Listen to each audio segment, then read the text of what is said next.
Welcome to the Blogger Genius Podcast, brought to you by MiloTree. Here's your host, Jillian Leslie. Hello, my friends. Welcome back to the Blogger Genius Podcast. I'm your host, Jillian Leslie. I am a blogger and a serial entrepreneur. My husband and I started our online business adventure in 2009 when we created Catch My Party. Then we built MiloTree, our pop-up app, which many of you use to grow your social media followers and your email subscribers. And now we've launched MiloTree Cart, which is the easiest way for you, bloggers and creators, to sell digital products to your audience. It is built for beginners and non-techies. For today's episode, I wanted to do something special. When I learn, I always want to share it with you. For MiloTree Cart, I have been getting on a lot of calls with you, our new customers, to help you onboard, to hear what you want to build, to troubleshoot, all of that. So I've learned a bunch of things that I wanted to share. And really, I'm titling this episode, How to Avoid These 10 Digital Product Mistakes. So these are the things that I am seeing over and over again. And by the way, many of them I have made myself, because being an entrepreneur is a learning process. And so that's really the point of this episode. I am going to move quickly, but don't worry about taking notes, because I'm offering these 10 mistakes as a digital download that you can get at milotree.com/mistakes. So here are the 10 digital product mistakes I am seeing the most and how to avoid them. The first one is believing that you know what's going to work, what product idea will sell. Chances are you have a hypothesis about what your audience is struggling with, what problems you can solve. And I recommend you look around in Facebook groups, you do keyword research to look at what people are talking about and where you can find a place to create a digital product that you think people will want from you. However, you will only know until you've tested it. I have fallen for this previously, where I've created a product, I think it's going to sell, and it falls flat. So the way that you find out if something is going to work or not is by putting it in front of people and seeing if they will take out their credit card and purchase. This leads me directly to the second mistake I see entrepreneurs and bloggers make, and this is not moving fast enough. They want to dot all their I's and cross all their T's. And by the way, I fall into this, but the goal is to be brave. The goal is to let things be messy, to do B- level work and put it out there, because again, you don't know. You've got to test. So I challenge you to be uncomfortable. I challenge you to be embarrassed. I challenge you to put out something a little more raw, but this is how you start finding traction. And this leads me to the third mistake I am seeing bloggers and entrepreneurs make, and this is making things overly complicated. We like to tell ourselves stories. We like to have visions of how things are going to look. And I can't tell you how many times I have said to a blogger, hey, you've got to simplify this. They've got a vision that their membership is going to have all these moving parts, and they imagine it with 1,000 members, and it's all beautiful, and the technology works perfectly. And I'm like, no, it doesn't work this way. Pare it down. Think of this as an experiment and make sure it's working. And then you build off of this. So please pay attention to the stories we tell ourselves, because when we imagine our digital products, they're beautiful and they're perfect. And we've got thousands of people purchasing them, joining our programs, buying our courses. And I have not seen that to be reality. When you see people who are incredibly successful selling these big programs, they have built this over years and years. So as you start your digital product journey, please keep this in mind. Notice the stories, the perfect products that you imagine, and know it's going to be nothing like that in reality. I was reading something that I thought was very powerful, and it said your first product needs to be good, not great. If it is great, you've worked too hard on it. And this leads me to the fourth mistake I see people make, which is they feel like they don't have enough time. In today's world, with all of the resources available to you, like Canva, like ChatGPT, like Zoom, there is time because you can put something together quickly to test, to see if you can get traction. So this idea, again, I suffer from this. I want all my ducks in a row before I do anything. It's like I need to clean my house, before I can answer my emails. And that's not true. It is about carving out a couple of hours to create something. So my head of marketing and I challenged ourselves to write an ebook, an entire ebook, using ChatGPT to help us for ideation. And we rewrote it and made it our own, and we timed ourselves to see how quickly we could do it. And we could create an entire ebook in maybe 3 hours. And then it probably took another 2 hours to put it into the template that we offer, the Canva template. And it was so much easier than we thought. And by the end, we have like a 20-page ebook that's really good. So we do test this ourselves to go, okay, we're telling people they can create a product pretty easily. Is that true? And you know what? It is, especially if you're going to start off with a printable or a checklist or something like that. You can do this in just a couple hours, and using MiloTree Cart, boom, you could be selling that, upload it, sell it in 10 minutes. So you want to be going toward ease, and again, moving quickly and knowing that you have the time to do this. And then this is the fifth mistake I see people make, which is they think that they should go off for a while to create their digital product. And the reality is you want to create that good but not great product. And then the goal is to iterate and learn. And the way you do that is by talking to people, whether it be getting on a call with somebody, whether it be emailing, whether it be DMing. But the goal is to build with your audience, not to go up to your mountaintop, create your product, come back down and think people are naturally going to buy it. So for example, you get 3 sales, you go and befriend those 3 people and offer them the world in order to say, get on a call with you. So why do you think I am getting on calls with virtually every MiloTree Cart customer? Because I want to build a one-on-one relationship with that person so that they will come to me when they have concerns or issues or features that they want to build or successes. I love it when they feel comfortable emailing me, telling me about the success they're having with their ebook, or they just did a workshop and they made thousands of dollars. I want to be part of that. But I am listening. It's like why I'm doing this podcast, because these are the mistakes I'm seeing. So I'm learning, and then I want to share it with you. I would hope that you would do exactly what I'm doing. And you might go, well, I don't have the time to get on calls with people. But if this is what you're planning to do, to build a digital product empire, this is what you need to be doing. And in fact, this is for everything in your business. You want to be building with your audience, with your people. Let's say you don't even have an audience. Okay, go into Facebook groups. See if people who are in your niche suffering from problems that you think you could solve, see if they will talk to you.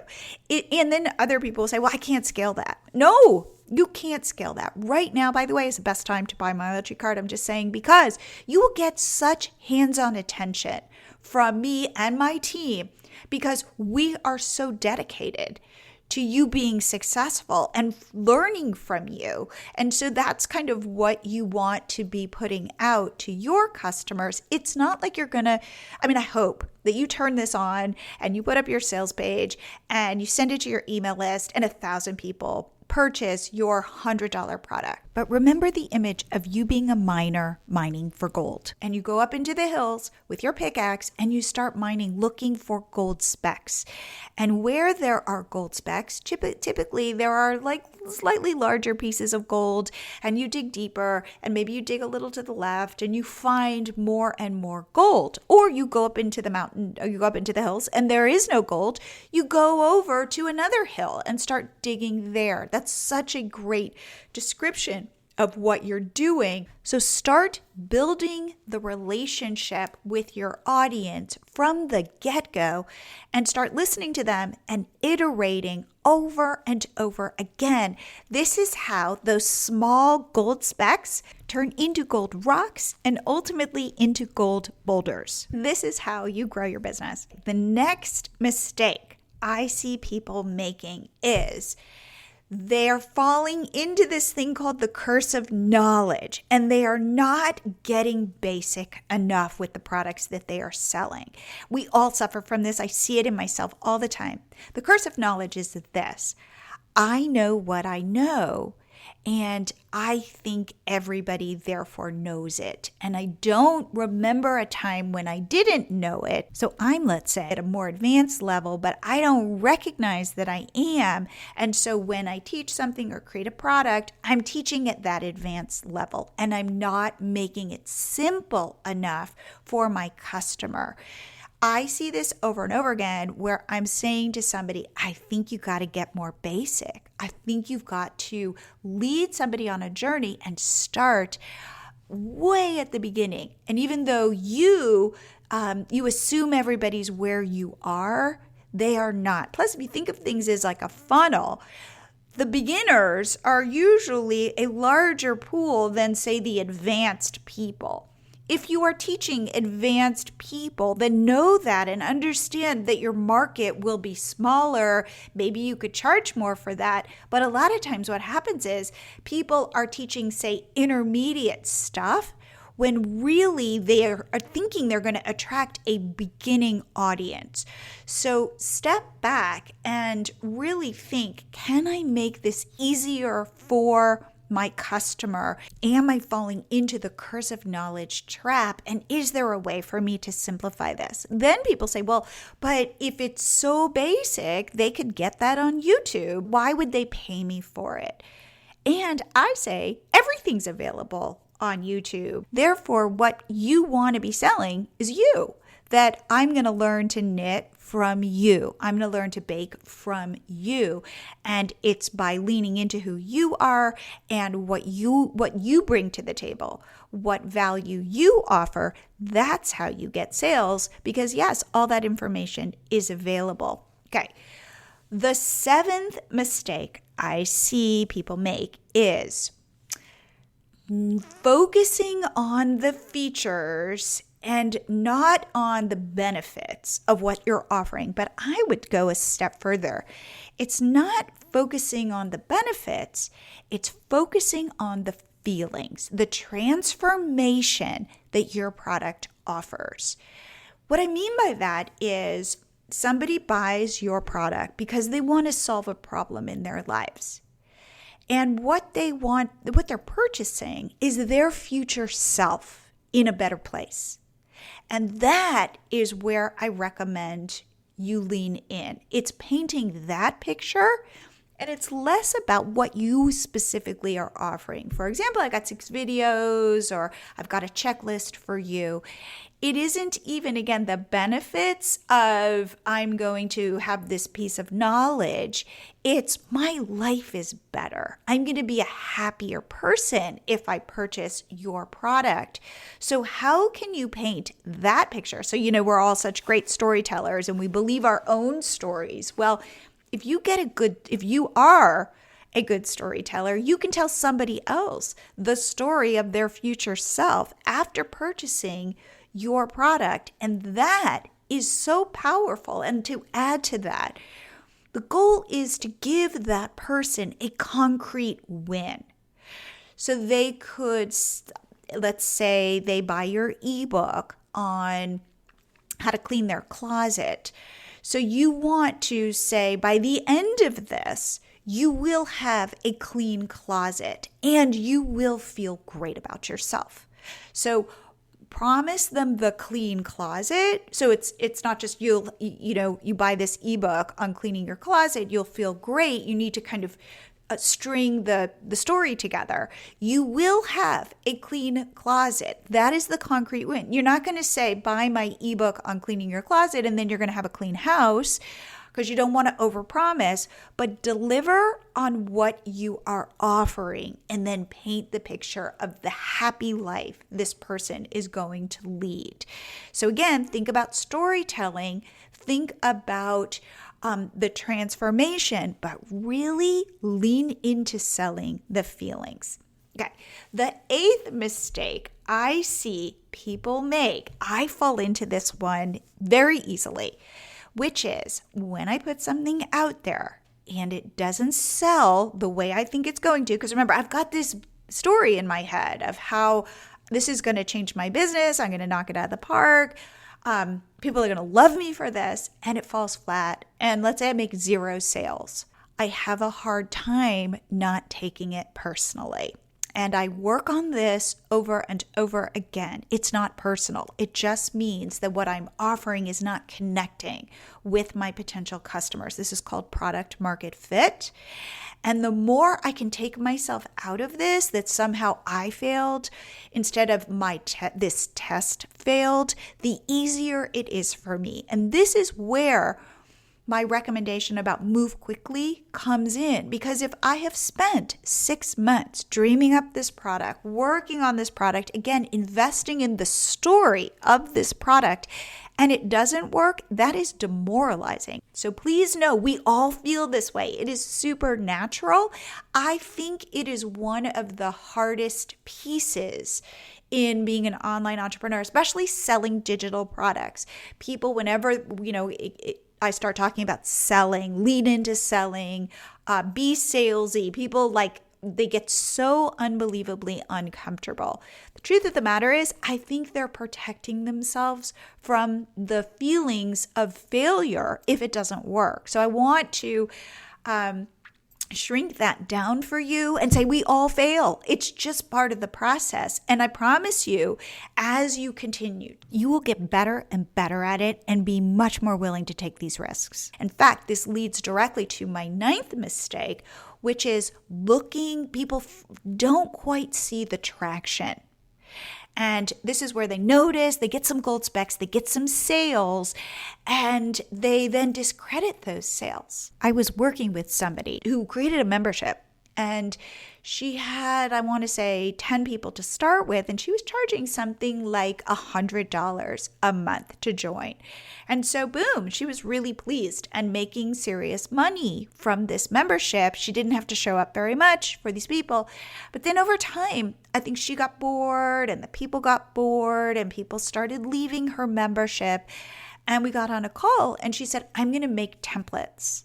I'm going to sell templates, and I'm going to close my membership. And I said, oh my God, I don't recommend you do that. I recommend you reinvigorate your membership, because the fact that you've gotten all these members to join, yes, some have left, but I think it's because you're not putting energy toward it. You're not, again, talking to the people in the membership to say, what are you looking for? How can I serve you better? So I think that we all suffer from this, the concept of the shiny object syndrome. I know I do, whereas a future idea is so enticing, and digging into something that feels like it's losing traction, or, yeah, I've had a little bit of success here. I just think we discredit our successes. And I think that if we were to lean into what is working even a little bit, you got 2 sales, great. What else can you build off of those 2 sales? What else can you provide the 2 people who purchased from you? Maybe they want to do a coaching call with you. Maybe they want to join your membership. And again, because they would be the early members, you're going to love on them and you're going to treat them like VIPs. So please, Notice when you have shiny object syndrome. Again, a lot of times it's because you've created a new story. I do this, a new story about a new product that's going to be the best thing ever. And the reality is that building a business is a long slog. And so when things are working, when they are clicking, even if it's a smaller success, a smaller win than we thought it was going to be, please keep digging. This is that thing where you've got to dig deeper. You've got to dig around what's already working. That's how you build your digital product empire. When you feel that need to try something new, just ask yourself if this is the right move. Okay, the 10th mistake I see people make over and over again is to say, I want to sell digital products. I'm going to start with a course. If you have listened to my 9 other tips, you know why this is probably not a good idea. This is not about moving fast. This is not about being messy. This is not about working with your audience or customers to get their feedback. This is about you going off for a long period of time thinking that you're working on your business, but really having no guarantee that people are going to buy your course. If you are thinking about creating a course, I have a couple thoughts. The first is do 3 paid workshops and string them together as a mini course. Just sell the recordings of the live workshops and boom, there's your course. The other piece of advice I have is pre-sell your course and make sure that people not just say they're interested, but actually purchase your course before you create anything. And then my third tip would be don't build an entire course. Again, create something small, a mini course that you can then sell to test to see then if you should build something bigger. These are the 10 mistakes that I see people make over and over again. So therefore, I wanted to share what to do instead. Number 1, start tiny. Think of an idea that you think would work and test it. Create it in a Canva template. Do a paid workshop live. See if people will join your membership, but don't build out an entire membership with videos and resources. Just show up live with people. See if people will pay. Be messy. Be uncomfortable. And know that you're not perfect and it's not going to be perfect. So go be rough. My second piece of advice, of course, is move faster than you think. I really hope that as you build out your digital product empire, you get embarrassed, because I think it's such a good lesson to be embarrassed and realize you're not going to die. It's okay. And chances are nobody's really thinking about you anyway. So go be embarrassed, because then you get braver and then you're more apt to put stuff out there. Okay, my third tip is invite people into your process. Even if you're an introvert, then just DM with them or email them some questions, but do not build your products in a vacuum. And it's fun when you invite people into your process. Okay, my fourth is to use a tool like MiloTree card, not something expensive and complicated. When David, my husband, and I started building MiloTree cart, we had a really deep conversation. Like, why are we building this and what is the purpose? And what we decided is we want to take on the technical load. We have super complicated technology on our end, so we can serve up a simple solution for you. Because we realize that tech is hard. We all struggle with it. And it's such a barrier for creators, for bloggers who don't like it. It's like a mantra I hear over and over again. It goes something like this: I suck at tech. I hate tech. Tech hates me. I'm awful at tech. I can't handle this because I can't handle complicated technology. And that's when we knew we were onto something. So what we decided to do was create a platform that's super easy to use. We offer free sales pages. They're fill in the blank, and you can get one up in 10 minutes. But what we also decided to do, and again, this came from feedback from our customers, is sell a lifetime deal. So you buy it once for $349, and then you can create and sell as many products as you want with MiloTree Cart. If it's a digital download, you upload it to MiloTree Cart. We deliver it directly to your customers. But this is the easiest way to set up a membership, a workshop, coaching, subscriptions, a mini course, just using this one platform that you purchase once and never pay for again. So please don't pay for some expensive platform with really complicated technology. One last thing I wanted to share is if you're listening to this podcast, you are really special because most people cannot do what you are doing, what I'm doing, which is really creating something out of nothing. It is very brave. So I just want us all to kind of take that in. And it can be lonely, and we can live in a lot of doubt. So one of the things I wanted to do when creating MiloTree Cart was to be there for you, to let you know you're not alone in this, and that from this podcast, I'm asking you to take some serious risks and do stuff that feels uncomfortable. And I want you to know that we've got your back. So we want to support you in any way we can, which is, again, why I'm doing these onboarding calls, why I'm offering to review people's sales pages or their products or be there for questions, because I know how scary it can feel. And building something like this and people saying thank you for holding my hand through this, I just feel like there's nothing better.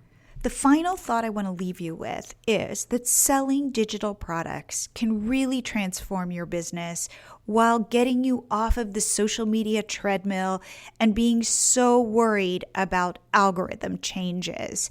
You can get closer to your audience, help them in a deeper way, turn on a whole new income stream where the sky is the limit, and find that freedom you've been looking for. And notice what I just did right there. I'm selling you the transformation and the good feelings. If this sounds interesting to you, then one, you can get on a call with me, a 15-minute call, and we can talk about your digital product strategy. And you can do that by going to milotree.com/meet, because again, I'd love to meet you. And if you're ready to start building your digital product empire, please go to milotreecart.com, purchase MiloTree Cart. Now remember, we offer a 30-day, no questions asked, money-back guarantee. I do not want you to keep it if you do not love it. And get on an onboarding call with me where I will help you in any way possible get your products up, get them selling, so that you can find success and make more money. Again, book a call with me at milotree.com/meet and purchase MiloTree Cart at milotreecart.com. So far, the feedback we're getting is phenomenal. If you have any questions, email me at Jillian@milotree.com. And if you want the digital download of these 10 mistakes, just go to milotree.com/mistakes. And I will see you here again next week.